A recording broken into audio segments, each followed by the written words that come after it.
बिस्मिल्लाहिर्रहमानिर्रहीम। अस्सलामुअलैकुम। मैं हूं उमर इनाम। बात शुरू करने से पहले ज़रा आप ये वीडियो देख लें।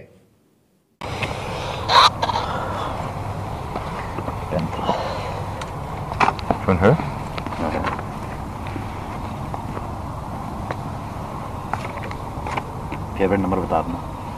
7 नहीं, दो नंबर हो। 2 नंबर हो। 60 लगे। आपका? मेरा है 71। कोई भी नंबर। आपका 11 वो 11 वाले का 11 हो गया। हाँ। असलम भाई को क्या देना है? वो है बीच में 23 ये 4 हम पक्के हैं। 23। ये नंबर फिर याद रखना भाई। ये नंबर याद रखने में आपको लिख के भेज ठीक है, दूंगा, हाँ। तस्वीर भी खींच दूंगा इसकी। ठीक है। 71। अगर वोट ज़ाया करना है उन्होंने तो फिर आपने क्या करना है? एक उन्होंने जो लगा कि अच्छा हम दोनों को क्रॉस करेंगे। यूँ क्रॉस करोगे, दोनों को क्रॉस करोगे, अटैक होगा। तुमने इधर लिखना है 23 70 61, ताकि जब वो पायलट मतलब मैं अपने पे अपना लिखूंगा, अपने पे अपना नंबर लिखेगा। 60 लिखूंगा। 60 लिखेगा। कहाँ पे? बैलेट पे। बैलेट पे तो वोट ज़ाया हो जाएगा। वोट जाया जाएगा। अच्छा, ज़ाया करने के लिए वोट ज़ाया करना, अगर वो अपने हाथ में लेंगे आप में, अगर हाँ, अगर वो आपके हाथ में ले तो आपको आपके पास 2 स्ट्रेटजी हैं। ठीक है। अगर वो आपको वोट जाने देते हैं, खुला देते हैं आपको, जो कि आपको खुला ही देंगे वो, फिर तो ठीक ओके है ना। वो तो ओके है। फिर तो आपने सीधा डाल के काइट फोल्ड करके दे देना, और वो 4 काइट फोल्ड निकलेंगे, वो चारों आपके होंगे। हम अब समझ जाएंगे। 4 हमने। वीडियो आपने देख ली, अब ज़रा ये ऑडियो भी सुन लें। भाई स्पीकर फोन ऑन है, दोस्त हमारे साथ खड़े हैं, सुन रहे हैं। मैंने इनको रिक्वेस्ट की है, मैंने आप वाली बात भी की, मैंने कहा मेहरबानी करें, मैंने चारों हैं, मैंने कहा कि आप हमसे उधर जो सिंध में मामलात हैं वो भी हम देख लेंगे आपके, आप हमारे साथ ना मेहरबानी करने पैकेज के ऊपर।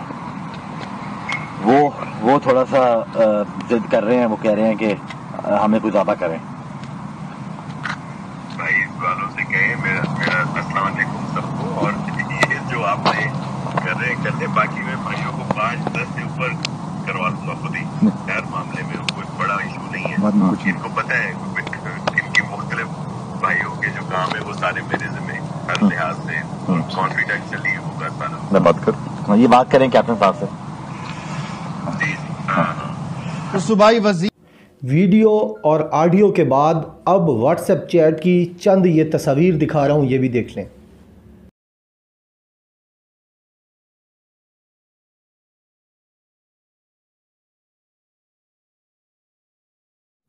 जी जनाब, ये वीडियो, ऑडियो और ये तस्वीर ये किससे मुताल्लिक़ हैं? ये पाकिस्तान के मुक़द्दस तरीन ऐवान सेनेट, ऐवान बाला, उसके इलेक्शन से मुताल्लिक़ हैं। और लग ऐसे रहा है जैसे कोई जानवरों की मार्केट है जहाँ पर कुत्ते और बिल्लियों की ख़रीदारी की जाती है। और ये सेनेटर्स की ख़रीदारी नहीं की जा रही, बल्कि ये जो पालने वाले कुत्ते होते हैं या बिल्लियाँ होती हैं, ये उनकी ख़रीदारी की जा रही है। और लग ऐसे रहा है कि ख़रीदने वाले भी शायद इंसान नहीं हैं, वो भी इन्हीं में से एक हैं। अब सवालिया निशान लगता है उस इलेक्शन कमीशन के ऊपर और उस चीफ इलेक्शन कमिश्नर के ऊपर, जिसको सुप्रीम कोर्ट के कोर्ट रूम नंबर 1 में हमारे सामने, मैं उस वक्त उस कोर्ट रूम नंबर 1 में मौजूद था और मेरे साथ बहुत सीनियर सहाफ़ी भी वहाँ को 30-40 की तादाद में मौजूद थे, जहाँ जस्टिस याह्या आफरीदी ने, जस्टिस उमर अता बंदियाल ने, जस्टिस मुशीर आलम ने, जस्टिस एजाजुल एहसन ने, चीफ जस्टिस गुलजार अहमद ख़ान साहब ने, सब ने चीफ इलेक्शन कमिश्नर को खड़ा करके रोस्टम पे कहा कि हम आपके साथ हैं। आप इस इलेक्शन को ट्रांसपेरेंट करने के लिए जो article 218 of constitution of Pakistan आपको कहता है, उसकी रूह को इम्प्लीमेंट करने के लिए, senate elections Fairlie, justly, honestly करवाने के लिए और तमाम करप्ट प्रैक्टिसेस को के ख़िलाफ़ काम करने के लिए आप टेक्नोलॉजी इस्तेमाल करें, आप बारकोड लगा लें, आप सीरियल नंबर लगा लें। आप ये जो परसेप्शन, एक जर्नल परसेप्शन है जो इंतहाई ख़तरनाक है कि सेनेट के इलेक्शन हमेशा से ख़रीदो फ़रोख्त के ज़रिए होते रहे हैं, आप सिकंदर सुल्तान राजा इस परसेप्शन को ख़त्म करें। लेकिन जब आप मुल्क के वफ़ादार ना हों, बल्कि आप तलवे और जूतियाँ चाटने वाले उन लोगों के हों जो आपको लाए हों, जिन लोगों के ज़रिए आप यहाँ मौजूद हुए हों, तो फिर आपके लिए पाकिस्तान, पाकिस्तान का वक़ार, पाकिस्तान के मुक़द्दस तरीन ऐवान का वक़ार कोई माने और हैसियत नहीं रखता। आपके नज़दीक हैसियत रखती है आपकी वफ़ादारी और आपकी मोहब्बत और आपका करियर। और सिकंदर सुल्तान राजा ने, तारीख़ ने ये जो मौका दिया था, एक सुप्रीम कोर्ट ने मौका दिया था, हाईएस्ट जुडिशल फोरम ने जो मौका दिया था, उसको गंवाया। और उसके बाद अब ये वीडियोज़, ऑडियोज़ और तस्वीरें सबूत आ रहे हैं सामने। और कल जब ये इलेक्शन हो रहा होगा, जब ये इलेक्शन ख़त्म होगा, उस वक्त तक पता नहीं सैकड़ों की तादाद में ऐसी चीज़ें सामने आ चुकी होंगी।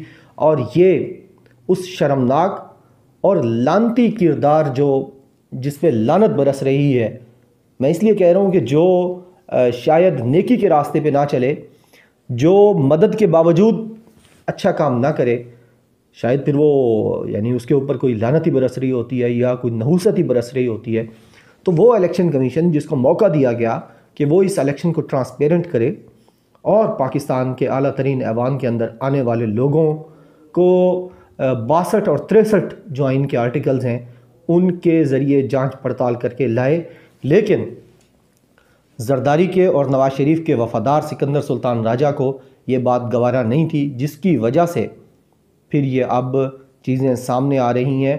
और उसी तरह जिस तरह डस्का के इलेक्शन में इलेक्शन कमीशन सारी रात सोता रहा, 5 बजे पोलिंग ख़त्म हुई और अगले दिन 6 बजे जाकर यानी 13 घंटे बाद प्रेस रिलीज़ जारी की गई। सारी रात कोई एक्शन नहीं है, सारी रात कोई प्रेस रिलीज़ नहीं है। अपने बीट रिपोर्टर्स को टिकर्स लिख के भेजने में कितनी देर लगती है व्हाट्सएप पे, यानी 1 सेकंड में जब वो व्हाट्सएप पे टिकर आता है बीट रिपोर्टर्स के ग्रुप में, उससे वो आगे ट्रांसफ़र हो जाता है ऑनलाइन, जो ऑन एयर हो जाता है, टीवी चैनल्स उसके ऊपर ट्रांसमिशन शुरू कर देते हैं, उसके ऊपर अपने जो पैकेजेस हैं वो चलाना शुरू कर देते हैं। लेकिन यहाँ डस्का इलेक्शन में सारी रात सोए रहे और सुबह जब देखा कि रिटर्निंग ऑफिसर ने बताया कि भाईजान अपन तो आ रहे हैं, तो फिर अपनी वफादारी साबित करने के लिए तमाम लोगों को लाइन हाजिर कर दिया गया, इलेक्शन ख़त्म कर दिया गया बग़ैर किसी तहकीकात के। अब यहाँ बहुत मज़े की बात हो सामने आती है, जब ये हो रहा था तो जस्टिस एजाजुल अहसन ने पूछा कि ये जो 2018 के इलेक्शन की वीडियो सामने आई है जिसमें पैसे गिने जा रहे हैं, इस पर क्या एक्शन लिया आपने? तो कहते हैं जी वीडियो सामने आ गई है, अब बस मुझे तो कल मिली है और ये अब देखा जा सकेगा, इसको देखना पड़ेगा कि ये किस चीज़ की वीडियो है, कोई उनका कोई और लेन देन ना हो जिसकी वीडियो हो।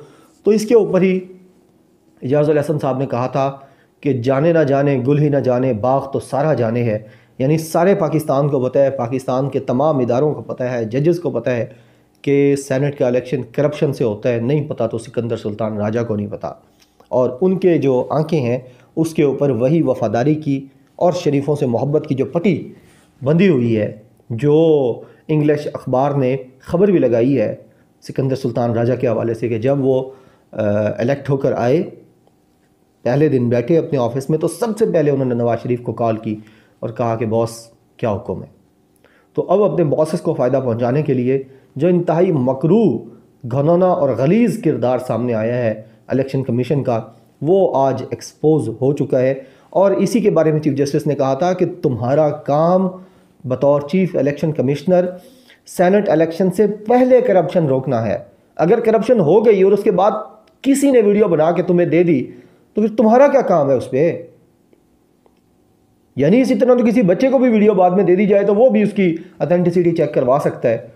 तुम बतौर एग्जीक्यूटिव इदारा, इस मुल्क के इंतहाई ताकतवर इदारा, तुम हर किसी को कॉल कर सकते हो, हर किसी को मदद के लिए बुला सकते हो, हर किसी से जवाब तलब कर सकते हो।